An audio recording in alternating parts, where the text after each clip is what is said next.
Dear friends, today I will discuss Section 21 of the Indian Patent Act or the Patents Act 1970. Okay, so what is Section 21? This is about the time for putting application in order for grant. Okay, so as I always say, I will explain all the subsections through my key points. So please keep a look or take a view of the bare act as well. Fine. Okay. Subsection 1. An application for a patent shall be deemed to have been abandoned unless within such period as may be prescribed the applicant has complied with all the requirements imposed on him by or under this act, whether in connection with the complete specification or otherwise in relation to the application from the date on which the first statement of objections to the application or complete specification or other documents related thereto is forwarded to the applicant by the controller. So, this is subsection 1 of section 21. And the explanation given in the bare act is as follows.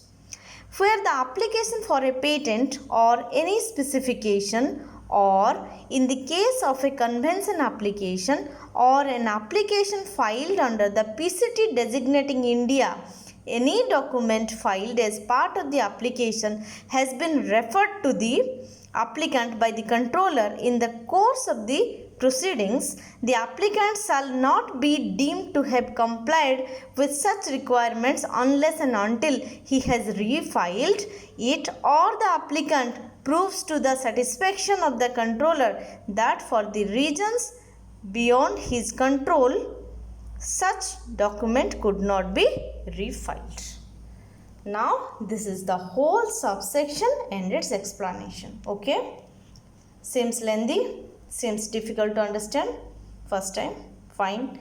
We'll go to the simplest explanation of this subsection. Fine. So, the simplest explanation is, I have written in black ink. See, the application shall be abandoned if the applicant does not comply with all the requirements imposed on him regarding the complete specification, documents, etc. from date of forward of the first statement of objections by the controller to the applicant. Fine. And if the applicant refiles it or he proves that it is impossible to refile, why? Or we can say that is beyond his control to refile such documents and the controller is satisfied with these facts, then no abandonment is done. Fine. So, I can say the complete subsection is about a situation where the application can be abandoned. Okay. So, we can say if we know that the controller imposes some requirements, okay, some requirements on the applicant, that means to comply some requirements. If the applicant has not complied with all the requirements, then it creates a situation for abandonment. Okay, but and this is when it is possible that from the date of forward of the first statement of objections by the controller to the applicant. Okay, so I can say one thing here.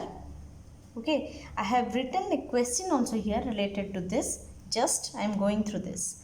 After receiving the first statement of objections from the controller, the applicant shall comply with all requirements as suggested by the controller in the report within the period of dash months, and the period is 6 months. Fine. And this is according to the rule 24B sub rule 5.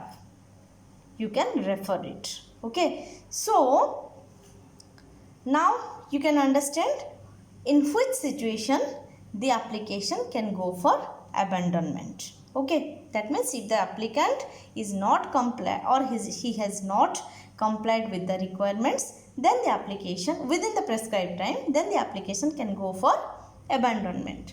But in some cases it cannot be abandoned. That I have written here, that if the applicant refiles it. Okay, if the applicant is refiles it, or he proves that it is impossible to refile. That means he can state some reasons, and this reason should be as for the satisfaction of the controller, then we can say the abandonment cannot be done. Fine. So this way subsection 1 is completed. Okay, actually I have written this question for you, but I thought that answering now is a good decision, so that you can be more clear with the prescribed time. Okay, unnecessarily to avoid the unnecessary confusion. Fine. Okay, now I will go to subsection 2.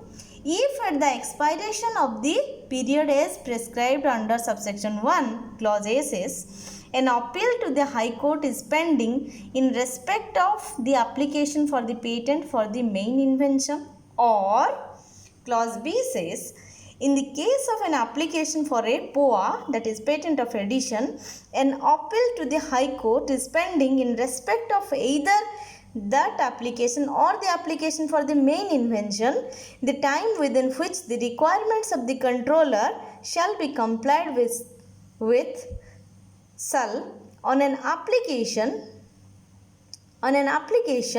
made by the applicant before the expiration of the period as prescribed under subsection 1 be extended until such date as the High Court may determine. Fine. And now the simple explanation of this subsection, that is subsection 2, is as follows in black ink. Fine. The prescribed period can be extended if an appeal to the High Court is pending for the patent application for main invention, or if an appeal is pending in case of a patent of addition or POA application, or we can say either the POA or the main application of this POA. So we can say this can be done when the applicant request for extension via an application with the prescribed time. And this is the necessity. That means the applicant should request within the prescribed time for the extension of time. Fine. Okay. Now I will go to subsection 3. If the time within which the appeal mentioned in subsection 2 may be instituted has not expired, the controller may extend the period as prescribed under subsection 1 to such further period as he may determine, provided that if an appeal has been filed during the said further period and the High Court has granted any extension of time for complying with the requirements of the controller, then the requirements may be complied with within the time granted by the court. Okay. So we can say that in normal circumstances, that means not involving any appeal, the statute requires that the matter must be finalized and the controller should give his final decision within 12 months from the issuance of the FER, that is first examination report, irrespective of the number of correspondences and hearings. Okay. Now here, what is in here? Here I have mentioned 12 months, but I have given a question mark. You have to find out whether this time period is correct or not.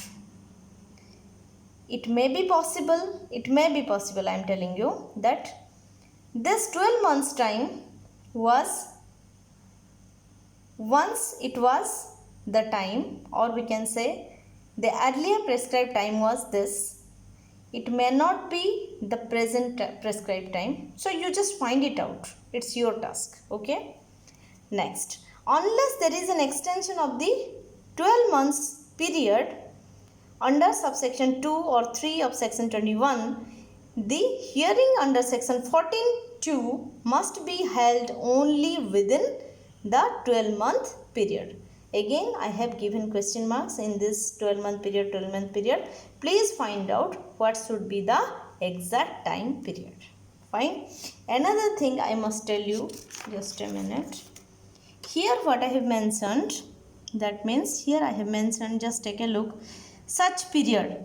Such period means I have written here 12 months. Actually, before the amendment of rules in 2016, the time period was 12 months. Okay. But after the amendment of rules in 2016, this time period has been shortened to 6 months. So now this time period is shortened to 6 months. Okay.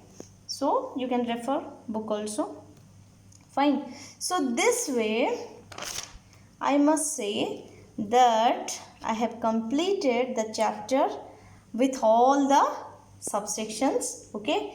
Please go through all the I must say that I have completed this section with all the subsections, and also I have completed the chapter with all the sections. That means starting from 11A up to section 21.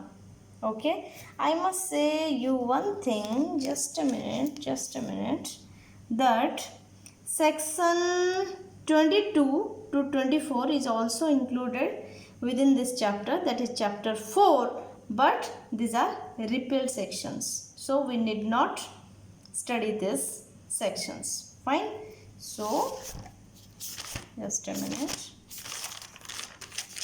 I must say this section is completed. Also, yeah, I will tell you one thing. There is a case study.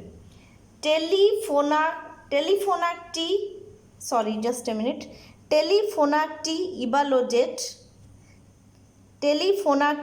Ebolazet LM Ericsson versus Union of India and ORS. Okay. WPC 9126 of 2009. Okay. So you can find out this case study in Google itself, and you can find the significance of section 21 and section 14 in this section. Okay. Please go through the case study and let me know if you are getting any confusions in the same. Fine. So please go through the video, please go through the barracks, please share the video among your friends, and please subscribe my channel with pressing the bell icon. Thank you, friends.